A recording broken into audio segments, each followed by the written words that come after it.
Bonjour à toutes et à tous, c'est Paul Dame pour vous présenter un nouveau épisode de Ça part en sucette. Et aujourd'hui, je me suis posé une question, encore une bizarre, comme d'habitude en fait. Et je me suis donc demandé qu'est-ce qui se passerait si on plantait directement des graines dans du marc de café.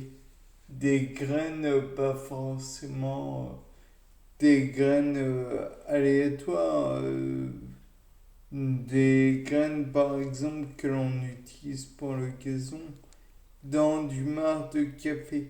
Donc le marc de café, je vous rappelle, c'est du café qui a été moulu, des grains de café qui ont été torréfiés, donc qui ont été moulus, et tout, incapable donc de, euh,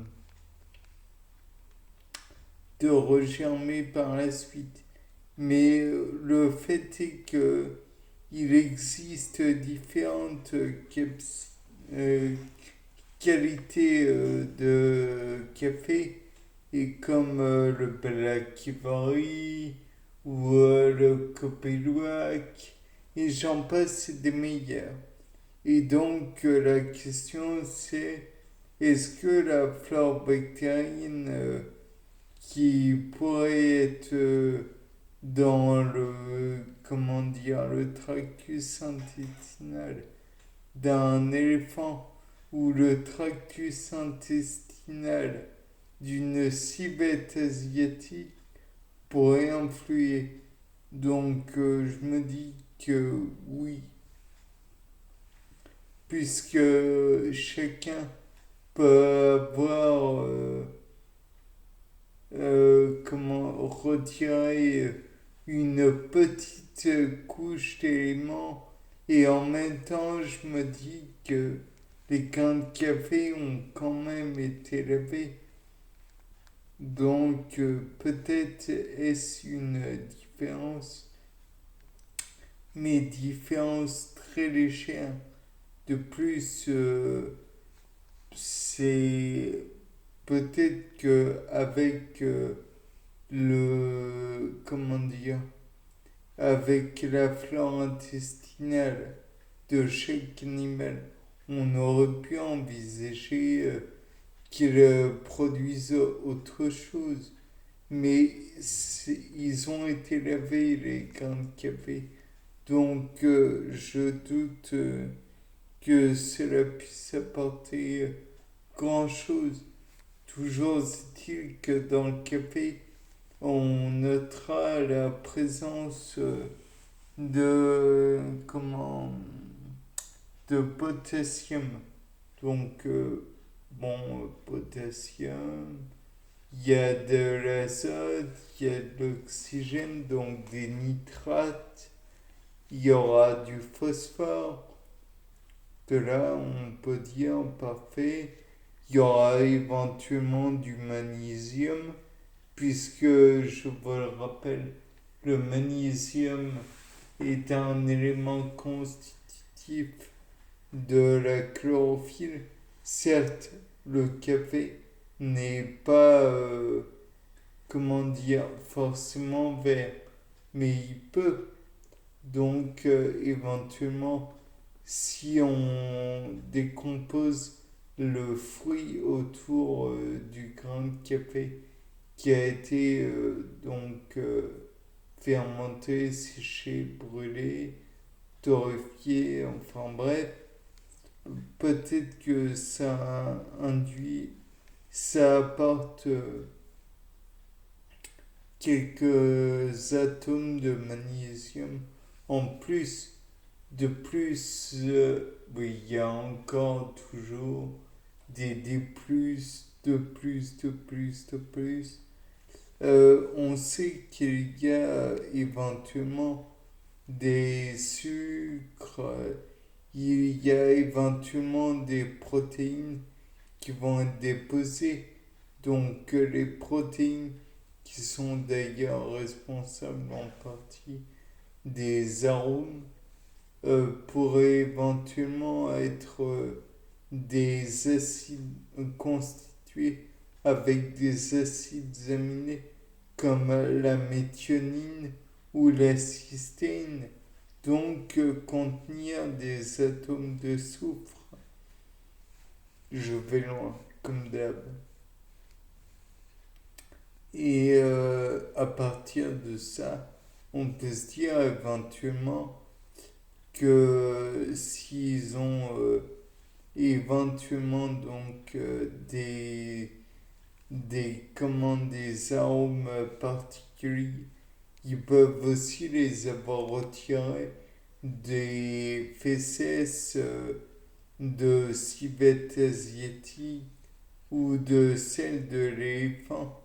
Et donc, peut-être que de ce côté-là, ça apporterait divers éléments nutritifs qui manqueraient à une eau totalement déminéralisée et qui servirait à arroser les graines considérées.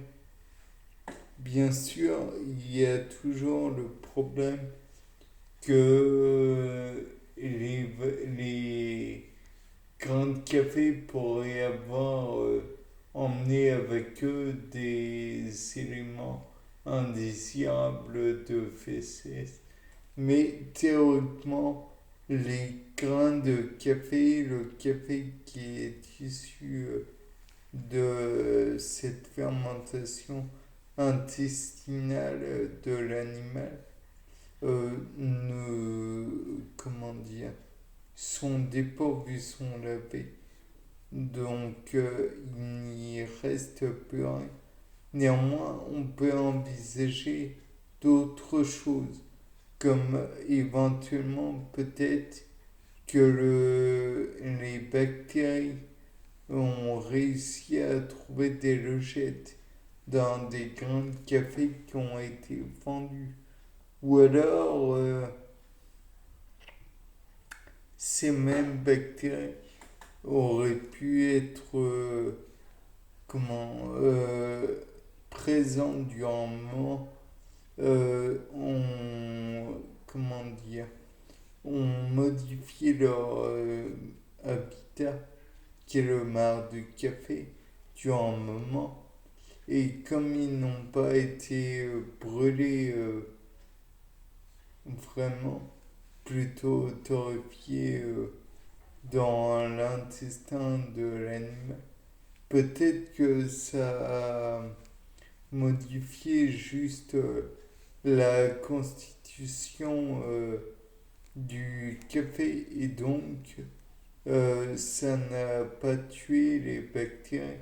Elles sont restées dans le marc considéré.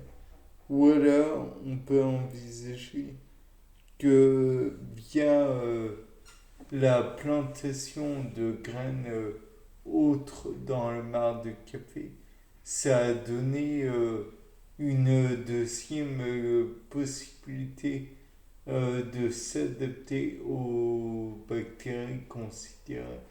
Et donc par la suite, elles auraient pu se développer sur les plantes qui auraient germé. Ou alors, on peut envisager la possibilité, comme toujours, que le, la graine ait pompé divers éléments nutritifs qui étaient présents dans le café et indispensables à la vie des bactéries. Et par la suite, cela rend leur vie impossible. Et donc, on pourrait aussi envisager que la caféine qui est dans le café naturellement pourrait être détruite par ces mêmes bactéries car on considère que les arômes du copilouac et du blackberry sont moins amer et le caractère amer fait partie des sensations que l'on ressent à la suite de comment de l'absorption d'un café avec caféine. Bien sûr, tout ça reste de l'hypothèse. Donc, seules des recherches poussées pour nous le dire. Bien, c'était Paul Dam pour un nouveau Se pense